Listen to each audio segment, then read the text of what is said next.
Bonjour et bienvenue. Nous sommes bel et bien à Lubumbashi. Aujourd'hui, tendance éducative de la capitale vers la province du Katanga. Nous sommes précisément à Lubumbashi dans l'église communauté Les Camps de Jésus avec l'apôtre Paula Mamboué. C'est lui dont vous avez l'habitude de voir chaque fois à Kinshasa. Et aujourd'hui, on est descendu aujourd'hui à Lubumbashi. Question de voir comment se passe dans son église, qu'est-ce qu'il fait à son église. Il est réellement l'apôtre qu'il a toujours eu l'habitude de le dire. On va les découvrir très bientôt ensemble avec vous. Mesdames, Messieurs, une fois de plus encore, bienvenue et bienvenue à l'invité du jour. Bonjour, apôtre. Bonjour, maman Nathalie. Comment vous allez? Oui, je vais bien. Aujourd'hui, nous sommes chez vous. Oh, oui, c'est une grande surprise. Je pouvais m'attendre à tout cette année, sauf Cette surprise. sauf recevoir numérique chez moi à la maison. Alors, nous sommes bel et bien ici chez vous et on a vu, en tout cas, c'est beau, on a eu à visiter l'église, en tout cas, félicitations pour ça. Merci et je rends gloire à Dieu. En tout cas, donc, tout au long de cette émission, on va en parler. Une si belle église, une si grande église. En tout cas, je ne pouvais même pas m'imaginer que vous avez une telle église. Bon, c'est ce que tout le monde me dit.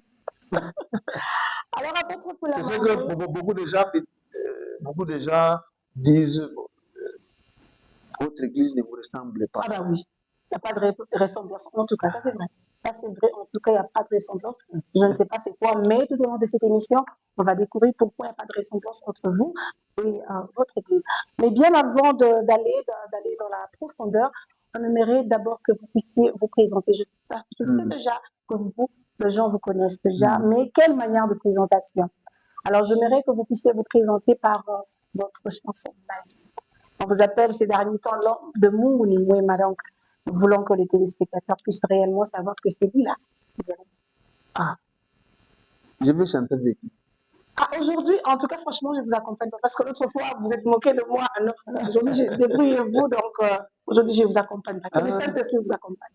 Mungu ni mwema, Mungu ni mwema, Mungu ni mwema sana, ni mwema. Mungu ni mwema, Mungu ni mwema, Mungu ni mwema sana, ni mwema. Mungu ni mwema, Mungu wetu ni mwema, Mungu wetu ni mwema sana, ni mwema. Amen. En tout cas, l'homme de Mungu Mwema, vous avez bien sûr entendu comment est-ce qu'il s'est présenté de l'homme de Mungu Mwema. Alors, apôtre, on aimerait savoir, quand vous chantez Mungu Mwema, vous répétez comment? Bon, cette chanson a une histoire. C'est-à-dire, je viens de très loin. J'avais abandonné les études pour suivre le Seigneur. Je devais être ingénieur. Il me restait 3 ans. Et j'ai senti la pression de l'appel. J'ai abandonné les études. J'ai même pris la décision de ne jamais chercher un travail pour le Seigneur. Alors, ça n'a pas été facile. Au début, là, tout le monde pouvait parler. J'étais traité de fainéant, un homme distrait. Il y a ceux-là qui disaient que j'étais maudit. En tout cas, pour ça, on va y arriver. C'est ça, là. C'est ça l'habilité de cette émission. Et bien avant d'aller dans la profondeur de savoir comment est-ce que vous aviez abandonné les études, on aimerait savoir. J'ai pu entendre que, avant d'être pasteur, vous avez été enseignant. Alors, nous aimerions savoir comment est-ce que vous avez découvert d'abord ces talents-là d'enseignant en vous. Bon, comme je vous ai dit, ça c'est encore une autre histoire. C'est-à-dire, j'ai rencontré quelqu'un, un papa qui m'a donné le conseil de beaucoup lire la Bible. Alors, j'ai consacré mes temps d'études en lecture abondante de la Bible. J'ai terminé la première fois, la deuxième fois, la troisième fois, et je me posais beaucoup de questions. Au fur et à mesure que je me posais des questions, j'entendais certaines paroles et j'ai eu la conviction de commencer à les écrire. Jusqu'en 2012, j'avais déjà écrit presque 15 livres. Et à l'église, officiellement, je n'étais même pas prédicateur. Là, à l'église, je chantais, j'étais dans l'équipe d'intercession, et puis j'étais l'interprète de mon pasteur. Alors en 2012, Dieu m'avait dit quelque chose. Parce que je lui ai posé la question de savoir pourquoi nous lisons un Dieu grand dans la Bible, mais nous ne le voyons pas. Nous prêchons sa grandeur, mais on ne voit pas sa grandeur. Alors j'ai entendu une voix qui m'a dit, tu veux voir ce que les apôtres voyaient? J'ai dit oui. Peut-être voir répliquer en disant, prêche ce que les apôtres prêchaient. De ce que je t'ai déjà donné là est vrai. Je dis, comment savoir que c'est vrai? Alors j'ai eu l'inspiration de commencer une école. Alors j'ai invité une maman, j'ai commencé à parler. Alors la femme m'avait dit, prêche ce que les apôtres prêchaient, et puis n'en parle pas pendant 30 minutes, 1 heure. Prends des heures, 2 heures, 3 heures, 4 heures, parle et tu verras le résultat. Bon, j'ai appelé une maman, je lui ai dit, c'est avec toi que je vais commencer l'école. Je me suis mis à parler. La première heure est passée, 2e heure, 3e heure, elle était remplie du Saint-Esprit. Et Dieu m'avait dit, tout ce que je t'ai donné là-bas est vrai. Alors j'ai converti le 15 livres en cours biblique. Et j'ai commencé seulement à parler. Je ne sais pas vous dire comment j'ai découvert.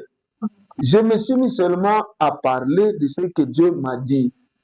Et conséquence, j'ai vu les différentes manifestations de la puissance du Saint-Esprit et c'était parti. Donc à partir de 2012, j'ai commencé à parler. C'était une personne, 2 personnes, 3 personnes, 4 personnes. À un moment donné, un pasteur a payé pour moi une émission à une chaîne de télé. Sur place, c'est lui qui payait. C'était parti. Un jour, j'organise une conférence. C'est lors de cette conférence-là qu'un homme de Dieu qui a fini par réaliser qu'il était encore un païen, malgré qu'il était presque le vice de son pasteur dans son église. Il a réalisé qu'il était un païen. Il a rencontré le Seigneur par les messages que j'ai donnés. Et après un temps, c'est lui qui m'a offert une parcelle. C'est là où j'ai commencé l'église. Quand je commence l'église, je ne faisais que parler comme le Seigneur m'a dit de parler et reproduire ce que j'avais déjà écrit. Jusqu'aujourd'hui, c'est le travail que j'ai fait. Alors, apôtre, on aimerait savoir c'est quel genre de message que vous transmettez pour qu'un pasteur, un fils pasteur dans une église puisse se dire que non, je ne suis pas encore converti quand j'ai entendu. C'est quel genre de message que vous donnez? Pas quel genre de message. Ce qui est écrit dans votre Bible là. Je parle de la naissance de Jésus, je parle de la repentance, je parle de qui est un enfant de Dieu, et la personne réalise que il n'est pas un enfant de Dieu. C'est tout. Il me pose la question, qu'est-ce que je dois faire? Je dis, répands-toi. Comme on avait posé la question aux apôtres, dans les Actes des Apôtres, chapitre 2, oh mon frère, que ferons-nous? L'apôtre a dit, repentez-vous. Alors j'ai dit aux gens, repentez-vous. Vous avez dit à ces pasteurs de repenter. Oui. C'est pas quelque part de l'orgueil de votre part? Non, pas de l'orgueil. Il m'a posé la question, qu'est-ce que je dois faire après avoir écouté un tel message? Un pasteur comme vous, pasteur, mais vous demandez à votre ami pasteur de se repenter? Oui. Ça veut dire que vous étiez plus parfait que l'autre pasteur? Non, pas plus parfait, j'étais seulement l'orateur de ces jours-là. Okay. J'étais l'orateur de ces jours-là. Et puis lui, il m'a dit, qu'est-ce que je dois faire? Je lui ai dit, repens-toi. Il s'est repenti, je l'ai baptisé. Et puis, on a continué la marche ensemble. D'accord. Mesdames, Messieurs, on est toujours en train de parcourir avec votre émission Table Nord avec l'apôtre Paul Mamboué. Nous sommes bel et bien à Lubumbashi. Alors, apôtre, on aimerait savoir, c'est par quelles circonstances de votre vie que vous avez pris conscience de servir, de dire qu'aujourd'hui j'arrête avec la vie, j'arrête avec tout. Donc, c'est par quelles circonstances de la vie? Bon, j'ai entendu la voix du Seigneur qui m'a appelé, c'était en 1999. Le 22 septembre, c'était à 14 h 1999. J'ai senti dans mon cœur que je devais le suivre. C'était à l'Ikasti. Et puis quelques mois plus tard, je vais me retrouver à Lubumbashi pour raison de tout. Alors c'est à Lubumbashi que le Saint-Esprit m'a orienté vers une église, le camp de Jésus. Bon, aujourd'hui il s'appelle le camp de Jésus, mais à l'époque c'était le Dama. Ah, okay. C'était dans un salon. J'arrive là, le Saint-Esprit me convainc que c'est ici chez toi. Et j'étais là, dans tous les cultes. j'ai trouvé que c'était tellement bien de passer du temps avec le Seigneur. Et quand je rencontre ces papas qui m'incitent à la lecture de la Bible, j'ai le culte, j'ai la lecture de la Bible. Chaque fois quand j'étais sur le campus, je disais voilà, le culte a déjà commencé. Ils ont déjà commencé à chanter. Ils prient, ils dansent, ils écoutent les enseignements. Moi, je suis là assis, un papa en train de me parler. Non, c'est vraiment pas intéressant. Alors, le culte me manquait. Alors, je me suis dit, chez moi, c'est là-bas. Ma vie, c'est chanter. Ma vie, c'est prier. Ma vie, c'est écouter les enseignements. Ma vie, c'est cette atmosphère du Saint-Esprit. Et je me dis, non, je ne suis plus heureux ici. J'étais en jeu de chemin industriel. Et j'ai choisi d'être à l'église que d'être à l'université. Ah, C'était parti comme ça. ok. Mais quand vous avez pris cet engagement de servir Dieu, Oui. avez-vous eu l'accompagnement ou le soutien de votre famille, membres de famille, de parents, ou vous étiez tout seul dans ça? Bon, quand j'ai pris cette décision, on était à deux avec un ami, un grand frère, qui était Mathieu, on chantait. Un grand frère de la famille, Pas bien. de la famille, un grand frère que le Seigneur a mis sur ma route, c'était le responsable du groupe. Parce que avant que je rencontre le Seigneur à l'université, j'étais un musicien. Ok.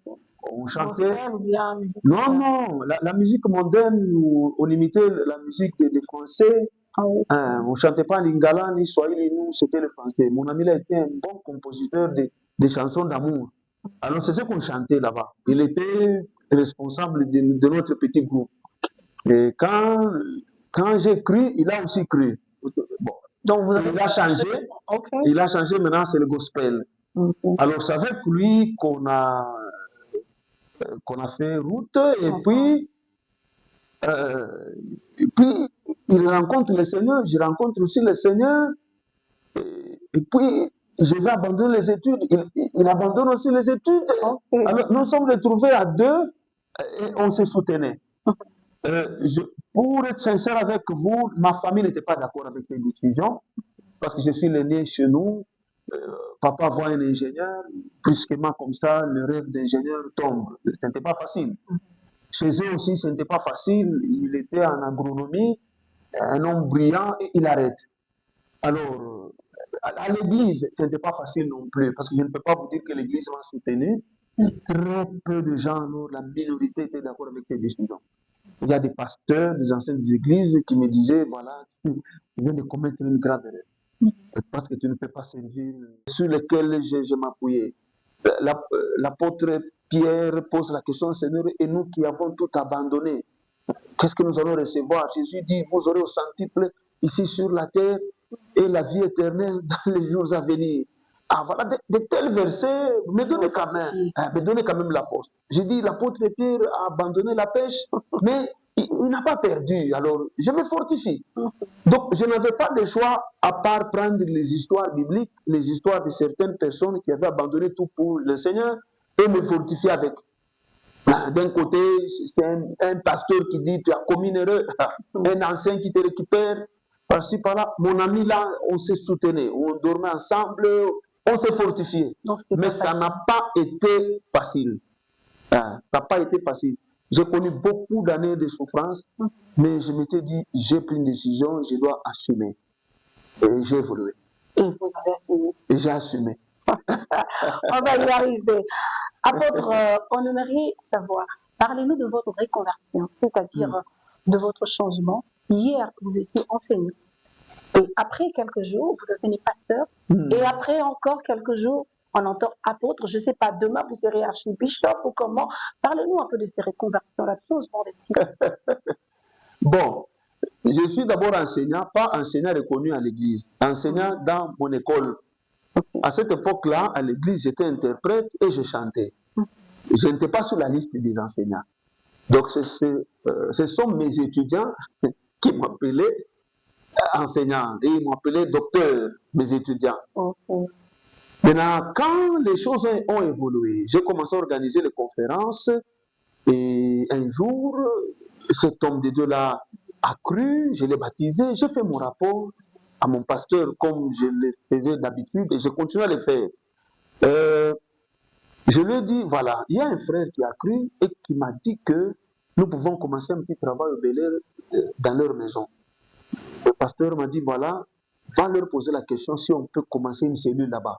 J'ai posé la question, le frère là ainsi que toute sa famille m'ont dit, voilà, c'est ce qu'on cherchait, qu'une église commence du côté Bel Air et toi tu seras notre pasteur. Et c'était parti. Après un temps, beaucoup de gens venaient, j'étais mon pasteur, papa, voilà, j'ai beaucoup de gens, et là j'ai déjà une parcelle. Il a dit continue. 3, 4, 5 mois, il est venu me voir, c'était déjà une église. Il a dit, voilà, dans quelques jours, je te consacre pasteur. Il est venu et il m'a consacré pasteur. 5 ans plus tard, parce qu'il m'a consacré pasteur en 2017. 5 ans plus tard, donc en 2022, j'avais déjà, dans 5 ans, j'avais déjà ouvert plus de 20 paroisses. Alors, quand je lui ai fait le rapport, il a dit non, mais ce que tu fais, c'est une œuvre apostolique. Alors moi, je prends la décision, cette année 2022, le 19 juin, je crois, si je ne me trompe pas, je viendrai te consacrer apôtre dans la communauté. Et il a appelé tous les pasteurs de la communauté qui étaient sur place. Ils sont venus, ils ont assisté à ma consécration apostolique. Et c'est à partir de ce moment-là qu'on commence à m'appeler apôtre et les choses ont évolué. Après la mort de notre pasteur, comme c'est une communauté, il s'est organisé encore des élections et aujourd'hui je suis représentant légal, le deuxième suppléant de la communauté. Oh, alors, toutes félicitations à vous. C'est ça le parcours. Alors, toutes félicitations Être archibishop un jour, quoi, non. Bon, on ne sait pas, ça, ce sont des jours à venir. On ne sait pas, peut-être parce qu'aujourd'hui, apôtre, demain, peut-être archibishop, qui le sait. Apôtre. Ça vous va là. Vous ne stoppez par là. Vous ne voulez pas les archibishops. Non, pas je stoppe par là. C'est ça ma mission. Dans l'église de Jésus, il y a les pasteurs, les apôtres, les prophètes. Il n'y a pas. Les bishops. Les bishops, ça c'est l'anglais. Ça signifie quoi? Mais les archibishops, non, pasteur, il y a les archibishops, il y a les bishops. C'est-à-dire ancien d'une église, évêque.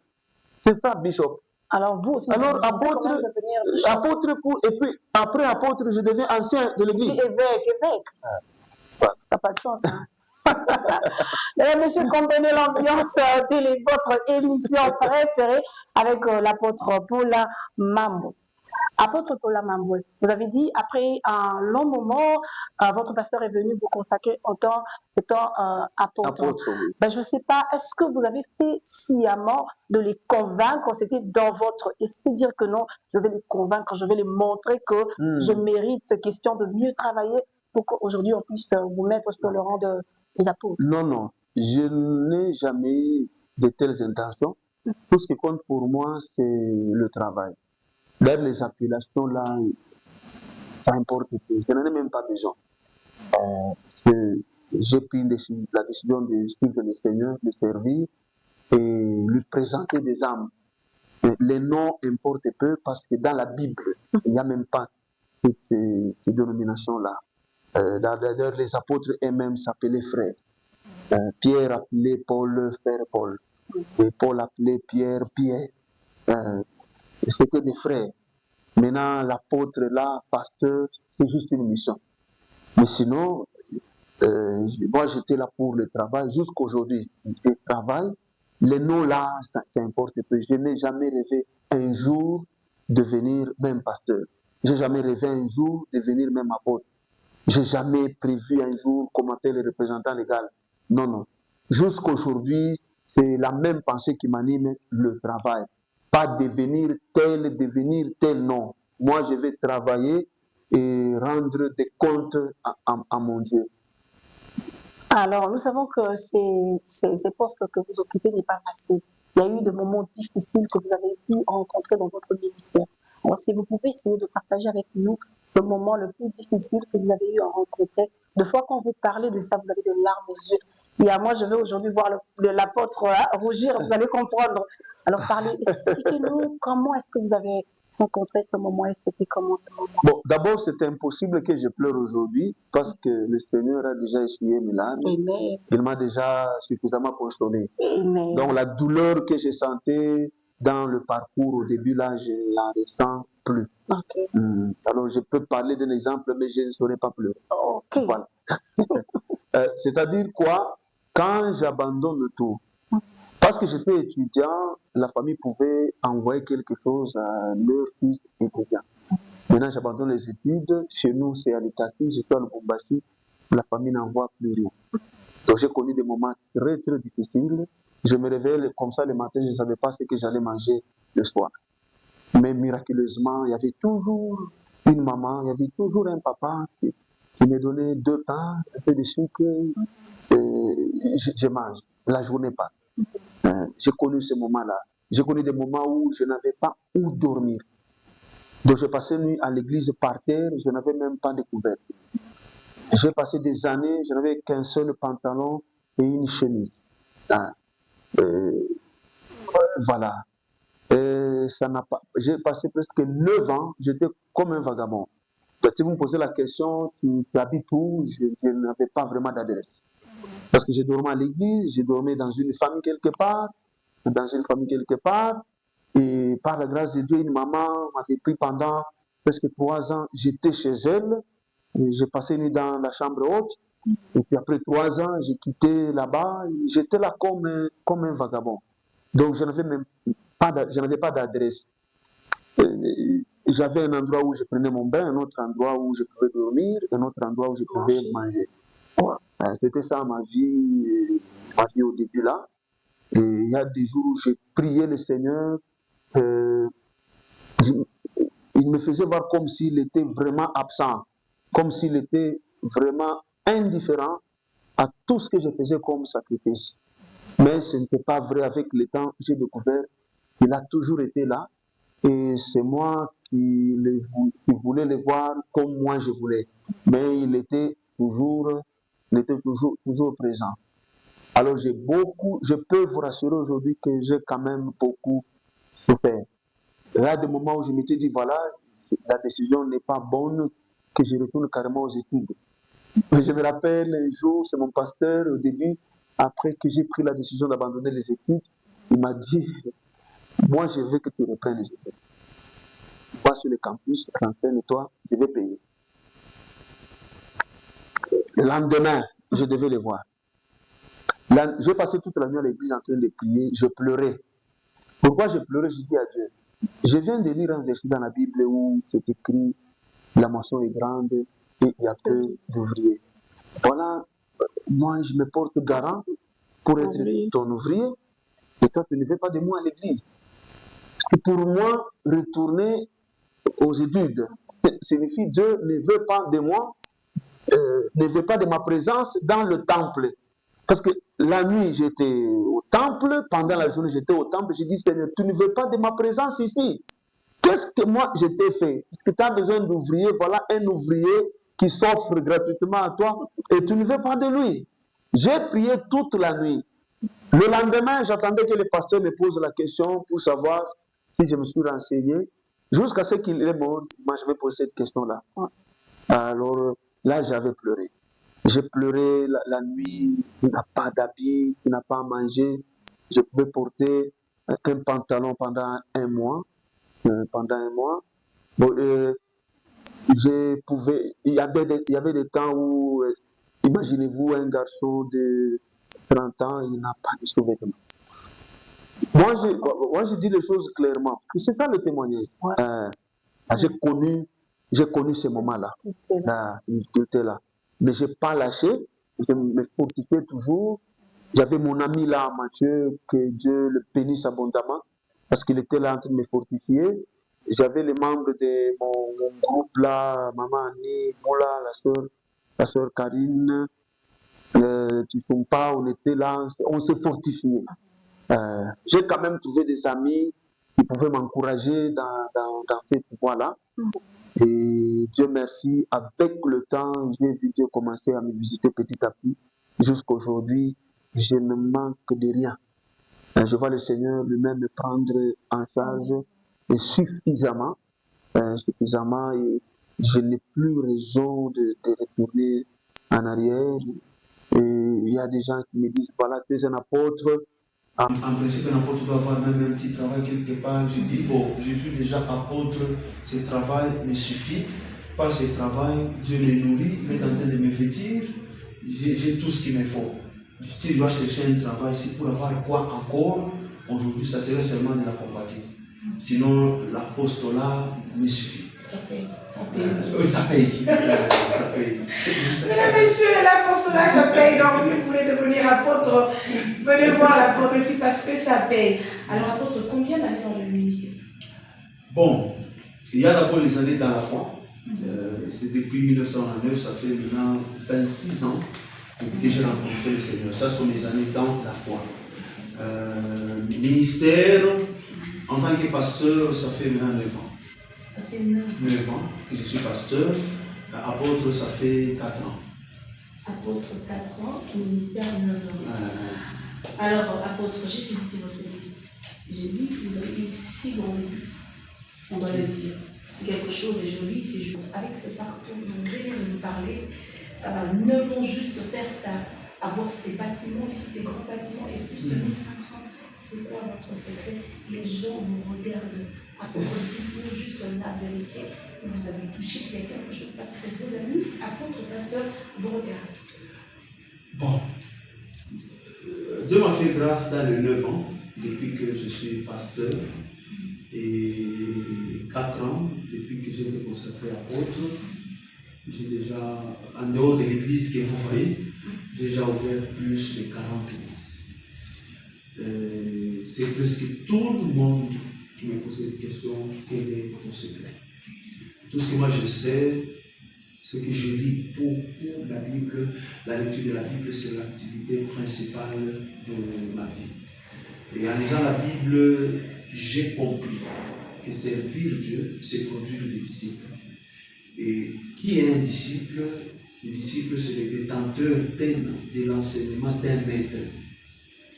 Alors moi, j'enseigne beaucoup. Je lis beaucoup la Bible, j'enseigne beaucoup. Après les enseignements, c'est alors que nous prions. Pour moi, celui qui ne connaît pas Dieu ne doit même pas prier. Parce qu'on ne peut pas prier un Dieu qu'on ne connaît pas. Celui qui ne connaît pas Dieu ne peut même pas le servir. C'est pourquoi il y a une citation là, qui passe sur le réseau. J'ai dit un jour dans l'église, sans la connaissance de Dieu, tu peux tout faire dans l'église sauf servir Dieu. Mais sans la connaissance de Dieu, tu peux tout faire dans l'église sauf servir Dieu. Parce que Dieu, nous le servons selon ses règles. Et ces règles, il faut les connaître.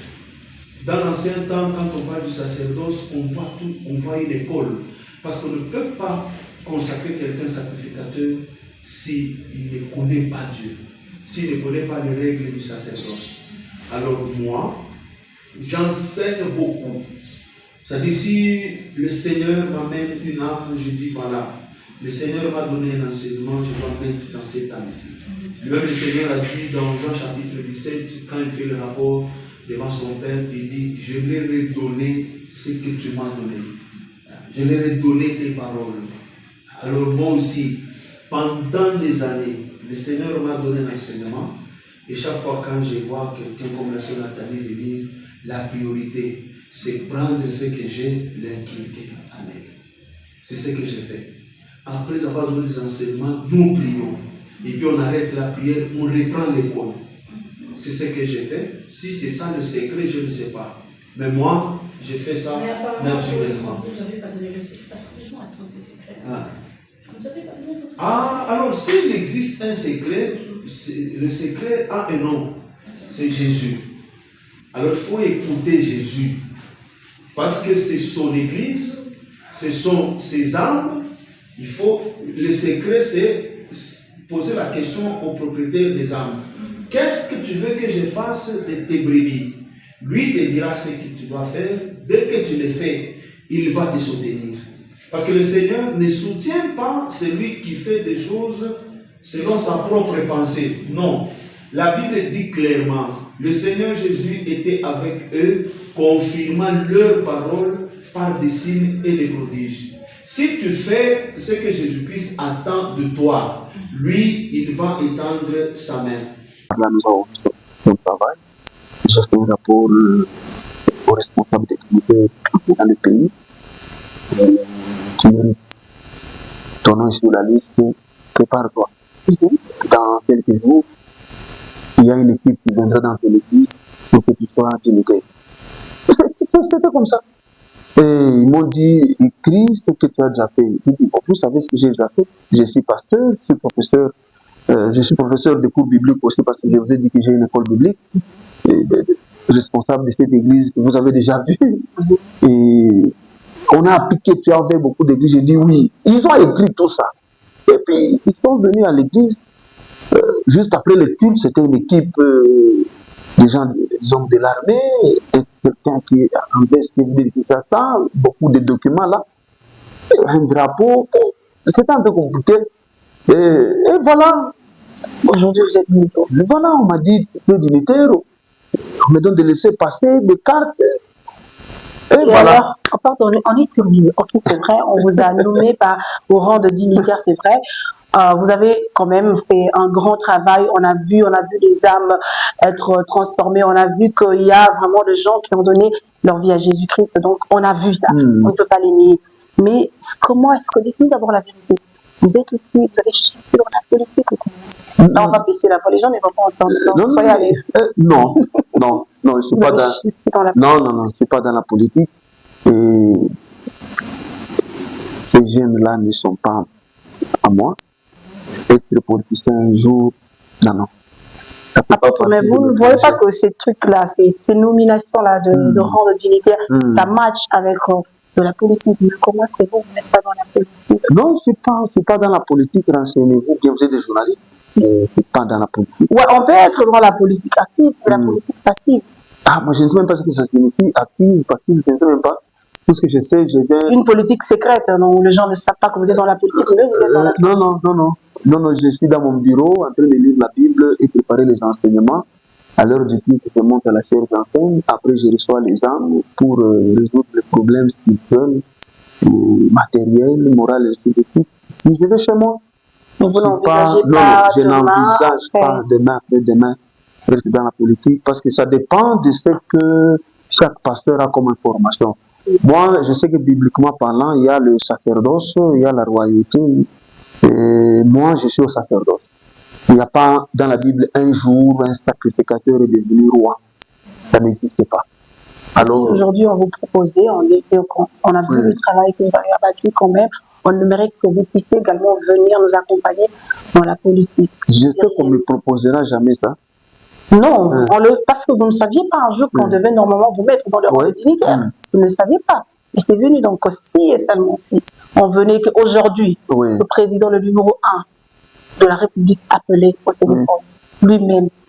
Non, j'aimerais que vous puissiez nous accompagner. Donc, vous puissiez nous accompagner dans la politique avec les enseignements que vous êtes en train de donner, quand même, accompagner les gens de la politique, être dans la politique, mais une politique active. Non, être dans la politique, non.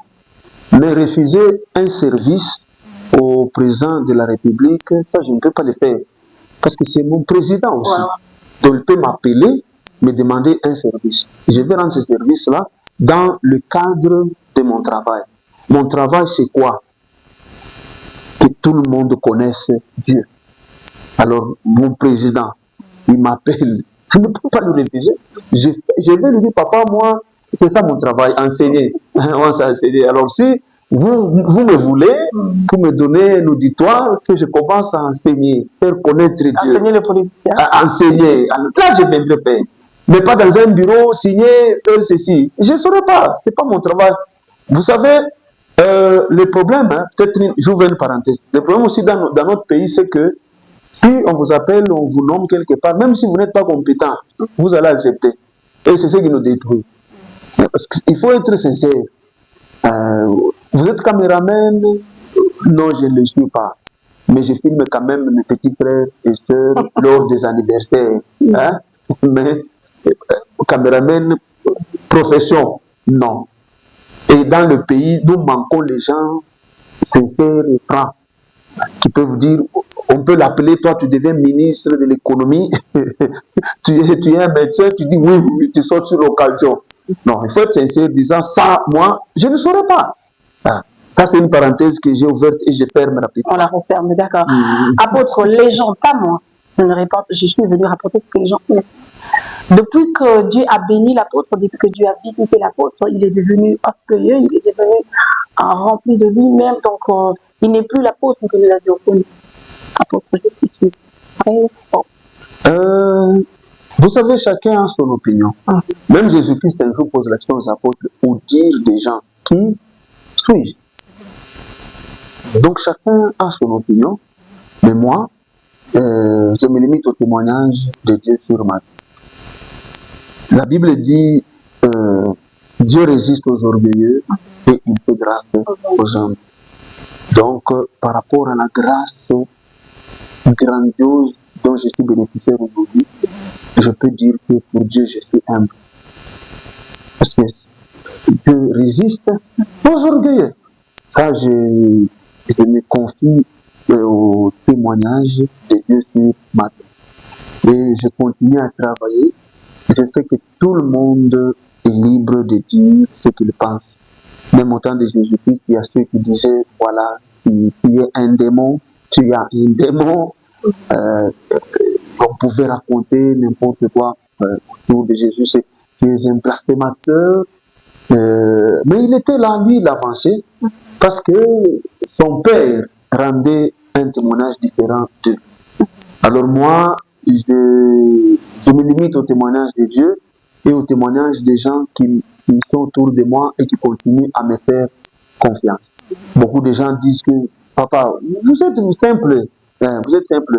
Et on dit, voilà, l'église que vous avez, la facilité que nous avons de vous voir, donc vous avez quand même quelque chose de spécial. Ça, c'est le témoignage que j'entends des hommes. Et évidemment, je reviens à votre question, c'est vrai, moi, quand même, j'ai eu le temps, je vous ai connu quand même depuis Kinshasa, qu'on a eu à se rencontrer et tout, on se connaît, j'ai vu quand même cette simplicité et j'ai vu que la personne de l'apôtre et l'église, ça ne matche pas, il y a eu vraiment une forte simplicité. On aimerait également savoir, parce que je connais, moi je vis à Kinshasa, je connais des pasteurs. Pour le voir, il y a de doléances. Pour le voir, il faut peut-être soudoyer de protocole pour voir le pasteur. Mais vous, on vient vous voir facilement, il n'y a pas de protocole, il n'y a pas de grand protocole pour nous dire nous bloquer. Et c'est quoi? C'est pourquoi vous vivez comme ça? Bon, je suis aussi en train de m'efforcer pour vivre comme mon Seigneur Jésus. Lui n'avait pas de protocole. On pouvait lui amener des enfants, il est béni. Les gens pouvaient le voir facilement. Alors, si je suis réellement son disciple, je ne dois pas être différent. Parce que la Bible dit tout disciple accompli, il est comme son maître. Jésus-Christ lui-même, tout le monde le voyait avec facilité. Et qui suis-je moi? Qu'est-ce que j'ai fait pour les gens? Qu'est-ce que j'ai accompli d'aussi grand pour avoir trop de protocoles? Alors j'ai vu, il y a ceux qui me disent, voilà, avec une vie pareille, on peut t'empoisonner. Je dis, où est le problème? Mourir, ça c'est une certitude, je mourrai. Le moyen que Dieu va utiliser pour que je meure, Dieu lui-même connaît. Je n'ai pas besoin de prendre trop de précautions pour vivre. Il y a des présidents qui ont été tués dans leur résidence. Est-ce que vous connaissez un peu le protocole de la présidence? Vous connaissez un peu les garde-corps de la présidence? Oui. Donc, si la mort veut t'attraper, les protocoles là que nous avons, les garde-corps que nous avons, ils ne voient pas la mort.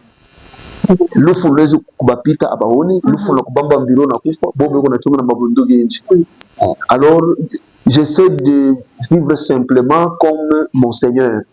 Mais je me rappelle un jour, Judas l'avait vendu, il devait être arrêté. Les gens qui ont perçu l'argent se sont dit, on va l'arrêter. Judas a dit, calmez-vous. Vous risquez d'arrêter une autre personne. Ou le mythe à baiser, joyeux.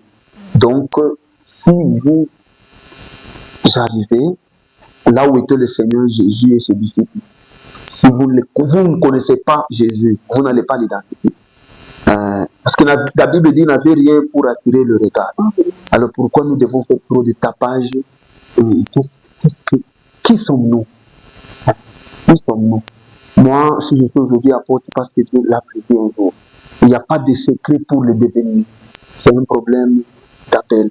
Aujourd'hui, mon Seigneur me nourrit, mon Seigneur me donne beaucoup d'honneur. Et lui qui m'a donné tous ces honneurs-là, quand il était sur la terre, dans une peau comme la mienne, il était accessible. Et moi, qui suis-je moi? Qu'est-ce que j'ai fait pour les gens? Qu'est-ce que j'ai accompli de si grand pour avoir trop de protocoles? Alors j'ai vu, il y a ceux qui me disent, voilà, avec une vie pareille, on peut t'empoisonner. Je dis, où est le problème? Mourir, ça c'est une certitude, je mourrai. Le moyen que Dieu va utiliser pour que je meure, Dieu lui-même connaît. Je n'ai pas besoin de prendre trop de précautions pour vivre. Il y a des présidents qui ont été tués dans leur résidence. Est-ce que vous connaissez un peu le protocole de la présidence? Vous connaissez un peu les garde-corps de la présidence? Oui. Donc, si la mort veut t'attraper, les protocoles là, que nous avons, les garde-corps que nous avons, ils ne voient pas la mort.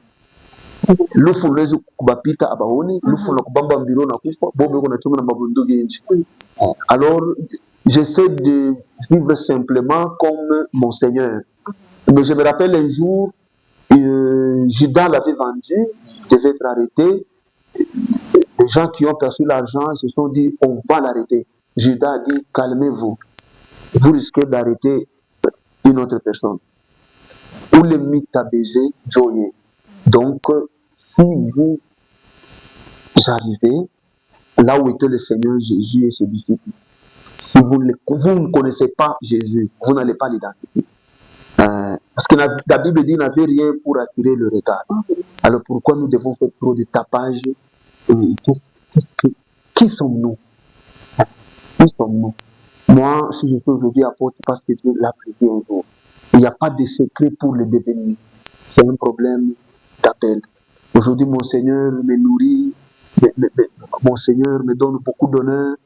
Et lui qui m'a donné tous ces honneurs-là, quand il était sur la terre, dans une peau comme la mienne, il était accessible. Et moi, qui suis-je pour m'entourer de trop de protocoles? Je ne suis pas un homme politique. Je suis au sacerdoce et au sacerdoce, on reçoit tout le monde. Voilà le principe de ma vie. Cher pasteur, ça c'est votre collègue pasteur. Il a une si grande église, il est tellement humble. Qui est-il pour se gonfler, pour se laisser voir que les gens sachent qu'il en a tellement, il est tellement humble. Essayez quand même d'être humble. Prenez-en un exemple. Alors, apôtre, nous sommes petit à petit en train de chuter avec notre émission. Mais j'avais reçu une fois un pasteur qui m'avait dit, bon, c'est vrai qu'on a la protection divine, mais que cela n'empêche qu'on ait de garde-corps quand même, question de nous protéger. Et vous, que de cela? C'est vrai que Dieu vous protège, mais de précaution, il faut également prendre de précautions parce que les rangs que vous avez aujourd'hui, quand même, le niveau que vous avez aujourd'hui n'est pas le même que celui que vous aviez hier. Alors, mais que maintenant, le protocole, question de vous garder. Bon, mon problème, c'est que je ne veux pas me protéger pour ne pas mourir. Parce que je ne saurais pas prêcher l'évangile. L'évangile nous fait voir que nous ne devons pas avoir peur de la mort. C'est ça le message. Pourquoi ne pas avoir peur de la mort? Parce que c'est le moyen par lequel nous pouvons ressusciter. Il faut qu'il y ait la mort pour qu'ils vivent le merveille de la résurrection. Alors, si vous lisez attentivement la Bible, l'apôtre Paul n'a pas peur de la mort. Jésus n'a pas peur de la mort. C'est Dieu qui nous protège, bien sûr. Si Dieu... Répondre à cette question. Apôtre Bonhomme, vous ici là. Alors, vous allez regarder droit à votre caméra et répondre à cette question. Est-ce que vous êtes prêt? Je crois. Non, ne croyez pas dire seulement que je suis prêt. Je suis prêt. Il n'y a pas à croire. Il y a à dire je suis prêt. Parce que si vous n'êtes pas prêt, on ne va pas finir l'émission. Est-ce que vous êtes prêt? Je suis prêt. Alors, écoutez attentivement la question. Si c'était à refaire, quelle erreur auriez-vous? Est-ce que vous entendez bien? Vous êtes concentrés? Si c'était à refaire, dans la vie, vous avez eu à commettre peut-être beaucoup d'erreurs. Quelle erreur que vous n'aimeriez plus refaire dans la vie, dans le futur? Bon, c'était commencer l'université. Là, s'il y avait à le faire, je n'allais même pas commencer l'université. Après avoir reçu mon diplôme d'État, je devais déjà me consacrer au Seigneur. C'est la fin de de cette émission, Apôtre Paulin, c'était réellement un grand plaisir de passer un très beau moment dans notre beau bureau ici à Bachir. En tout cas, c'était un beau moment passé ensemble. Je vous dis sincèrement merci. Comme je l'ai dit au début de l'émission, je pouvais m'attendre à tout cette année 2025, mais sauf recevoir Numérica à Kumbashi, dans mon bureau et dans mon église. Alors que mon Dieu bénisse abondamment, que Dieu soutienne cette chaîne, le soutien, que Dieu bénisse le PDG et tout le personnel de chez nous. Et c'est la fin de cette émission. Nous disons à la prochaine et ciao.